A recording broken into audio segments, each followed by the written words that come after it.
إنه من سليمان وإنه بسم الله الرحمن الرحيم. Assalamualaikum warahmatullahi wabarakatuh. Innal hamdalillah nahmaduhu wa nasta'inuhu wa nastaghfiruh wa na'udzu billahi min syururi anfusina wa min sayyiati a'malina may yahdihillahu fala mudhillalah wa may yudlil fala hadiyalah. Sahabat berkah, jumpa lagi di channel Berkah Daily. Masuk surga adalah idaman setiap orang yang beriman. Jangankan merasakan secara nyata, mengingatnya pun terasa indah dan menyenangkan. Nah, seperti apa indahnya mengingat surga itu? Mari kita ikuti kajian yang disampaikan oleh Ustadz Umar Mita LC berikut ini. Selamat mengikuti.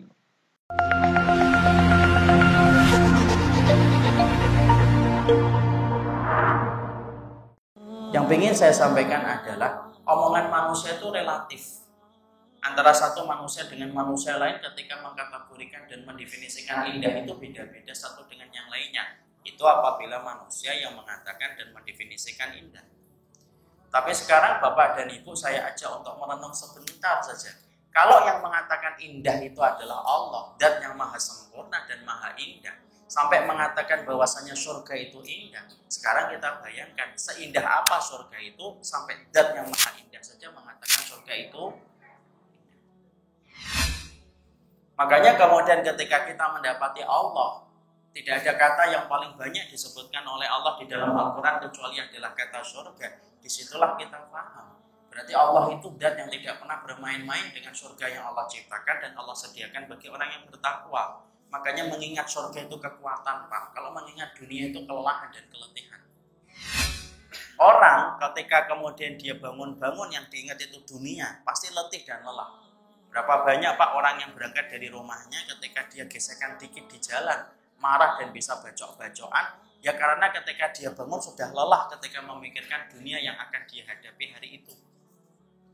Karena mengingat dunia itu lelah dan letih. Tapi beda ketika orang itu mengingat surga. Makanya ketika kita membaca Al-Quran, ketika ingat surga itu adalah kekuatan. Makanya sampai dalam riwayat Bukhari kita mendapati Nabi kalau membaca ayat, melewati ayat yang menceritakan tentang surga, berhenti sejenak sampai kemudian dia meminta surga yang baru saja dia baca ayatnya. Kenapa? Mengingat surga itu kekuatan, Pak.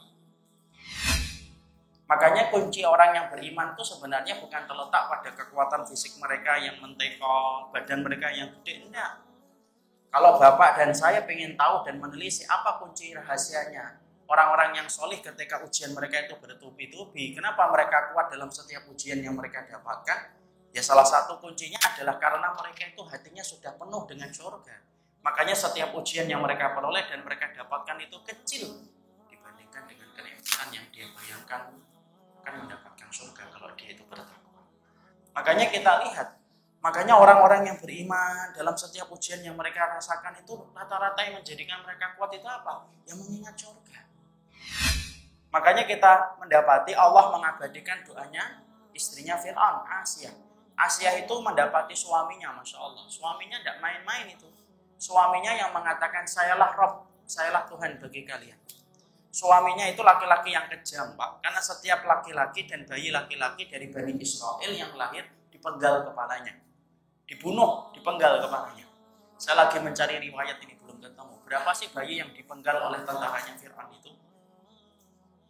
Kejam Pak. Mana tega kemudian mendapati ada orang yang tega membunuh anak yang baru lahir, masih merah kulitnya, kemudian dibunuh ketika didapati jenis kelaminnya laki-laki.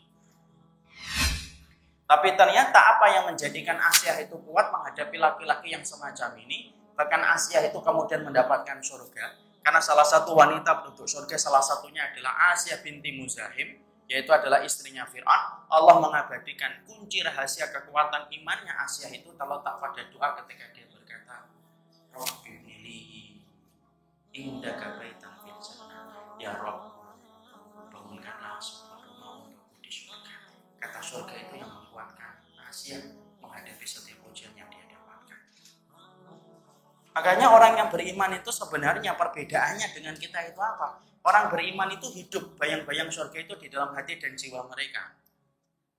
Makanya ketika hati mereka hidup di dalamnya itu surga, itulah yang menjadikan kita kuat, Pak. Coba Pak, saya dan Bapak dan Ibu kalau tidak ingat surga itu tidak akan kuat ketika menghadapi ujian. Seorang laki-laki tidak akan kuat dia ketika mencarikan nafkah untuk istri dan anaknya, membedakan yang haram dan yang halal. Kalau dia nggak ingat di balik kesulitan yang dia dapatkan itu, kalau di dalamnya itu tidak ada surga, pasti tidak kuat.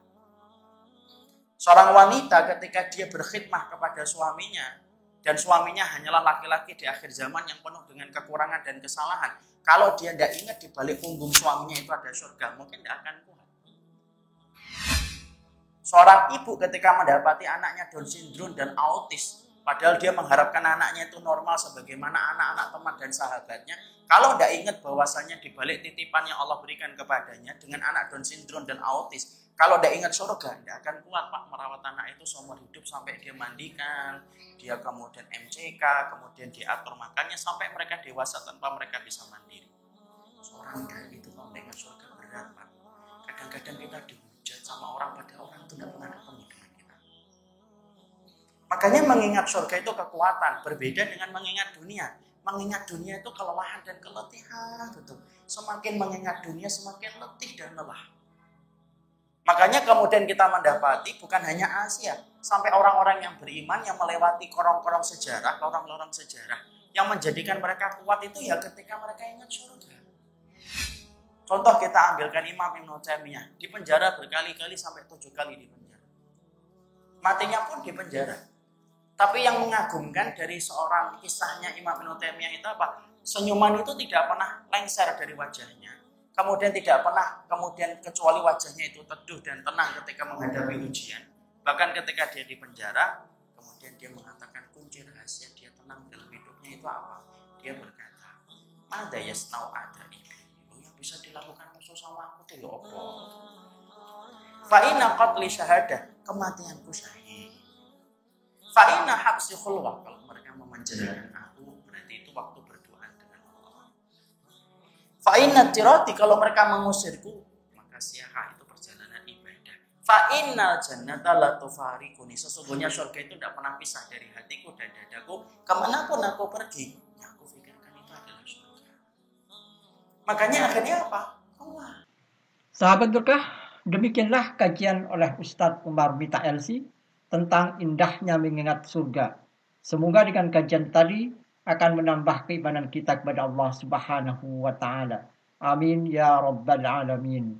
Assalamualaikum warahmatullahi wabarakatuh.